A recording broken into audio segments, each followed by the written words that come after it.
Bonjour. Dans ce cours, nous allons étudier comment fonctionne Dropbox et plus précisément son concept phare et fondamental, la synchronisation. D'abord, il faut se souvenir que Dropbox, c'est une entreprise basée à San Francisco, en Californie, qui se trouve aux États-Unis. On peut accéder au site de Dropbox de deux manières, par Internet, soit en ouvrant mon navigateur, par exemple ici Firefox, et en inscrivant directement l'URL, c'est-à-dire l'adresse internet du site Dropbox, dans la barre des tâches en haut, soit en passant par un moteur de recherche qui se chargera, lui, de retrouver la bonne URL et sur laquelle on peut ensuite cliquer. Sur le site de Dropbox, on peut soit s'inscrire si on n'a pas déjà de compte, ou se connecter. Je me connecte. En insérant mon email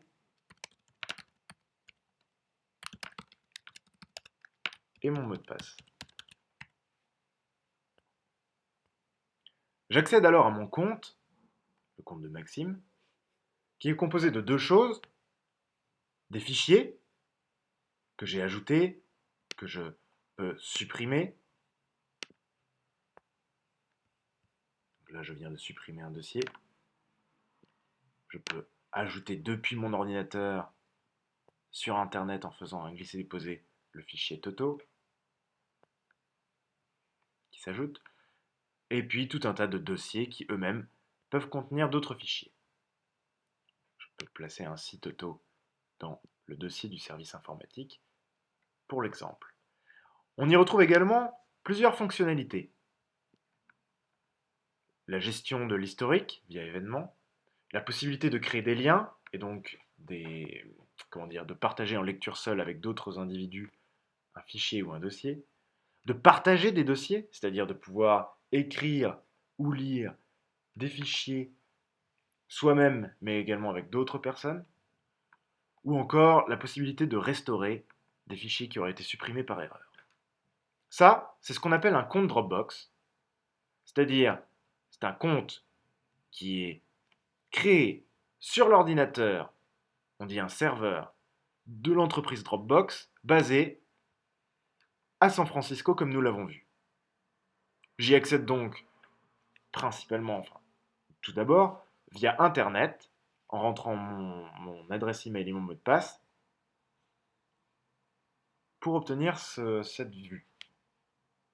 Mais Dropbox ne permet pas uniquement d'accéder à son compte via Internet. On peut également récupérer les informations de son compte, en tout cas celles concernant les fichiers, en les copiant sur son ordinateur, en temps réel. C'est ce qu'on appelle la synchronisation. Pour synchroniser, nous avons donc besoin d'un petit programme, un client, qu'on appelle un démon. Je le télécharge, et pendant qu'il va se télécharger, je vous explique pourquoi on appelle ça un démon. Un démon, c'est un programme qui tourne sans arrêt, à partir de l'allumage de la machine et jusqu'à son extinction.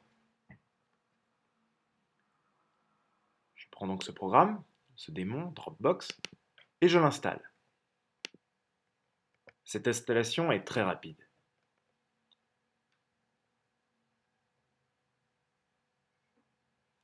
J'indique que j'ai déjà un compte Dropbox, pour lequel je réinsère et mon email et mon mot de passe.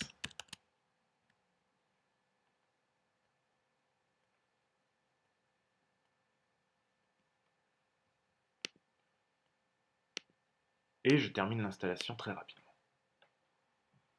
Ça m'a pris 30 secondes. À partir de là, on voit une petite icône en haut à droite, Dropbox. Ça, c'est pour les Mac. Il faut savoir que sur les Windows, elle sera en bas à droite. qui m'indique que la Dropbox a bien été installée et que donc le démon, ce programme qui tourne en fond de tâche sans arrêt depuis l'allumage jusqu'à l'extinction, est en train de fonctionner. Il m'a d'ailleurs ouvert un dossier qu'on appelle par convention le dossier magique, et dans lequel sont récupérés tous les fichiers et tous les dossiers depuis mon compte Dropbox que nous avons vus et auxquels nous avions accédé par Internet. À partir de là, si je modifie un fichier sur mon ordinateur, il sera modifié également sur la Dropbox en ligne, et si un fichier est modifié sur la Dropbox en ligne, il sera automatiquement répliqué sur mon ordinateur. Voyons avec un schéma comment ça marche.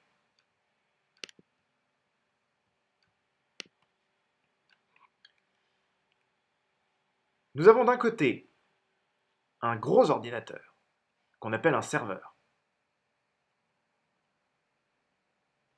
le serveur de Dropbox, auquel nous avions accédé en allant à l'adresse dropbox.com et qui est basé aux États-Unis.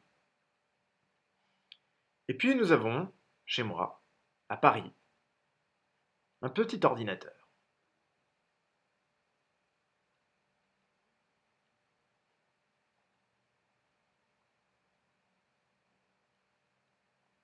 Lorsque j'ai installé le démon Dropbox, celui-ci tourne en continu et échange des informations avec le serveur qui est basé aux USA. Plus précisément, il échange tout le contenu justement par ce que j'appelais le dossier magique, qui est un dossier qui a été créé quelque part sur mon ordinateur.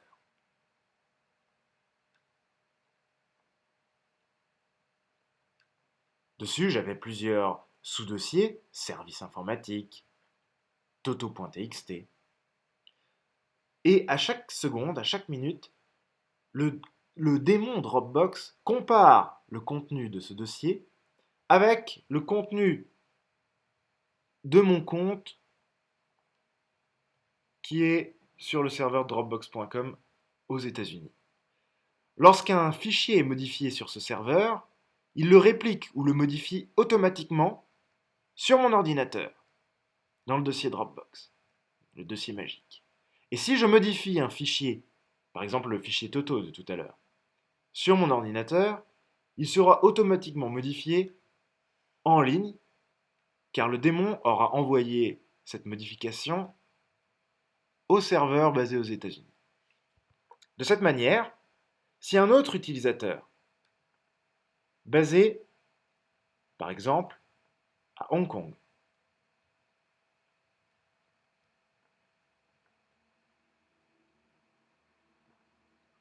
installe lui aussi le démon Dropbox, et que nous partageons un même fichier ou un même dossier. Imaginons par exemple qu'il s'agit du dossier service informatique, que Maxime, basé à Paris,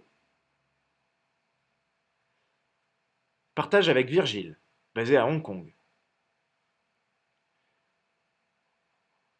Eh bien, si un fichier contenu dans ce dossier service informatique est modifié par Maxime, son démon va automatiquement le mettre à jour sur le serveur, et le démon de Virgile va automatiquement le récupérer depuis le serveur et le modifier sur sa machine. De cette manière, à chaque changement de fichier par l'un ou l'autre, que ce soit Maxime d'un côté à Paris ou Virgile à Hong Kong, le fichier sera mis à jour en ligne sur les serveurs de Dropbox, ainsi que sur tous les ordinateurs de toutes les autres personnes qui partagent ce fichier. C'est ce phénomène que nous appelons la synchronisation. Il permet d'une part d'avoir une copie de tous les fichiers sur Internet, sur les serveurs de Dropbox, comme une sauvegarde, et également de travailler en commun sur les mêmes dossiers et sur les mêmes fichiers, en ayant à chaque instant la version la plus à jour du fichier ou du dossier concerné.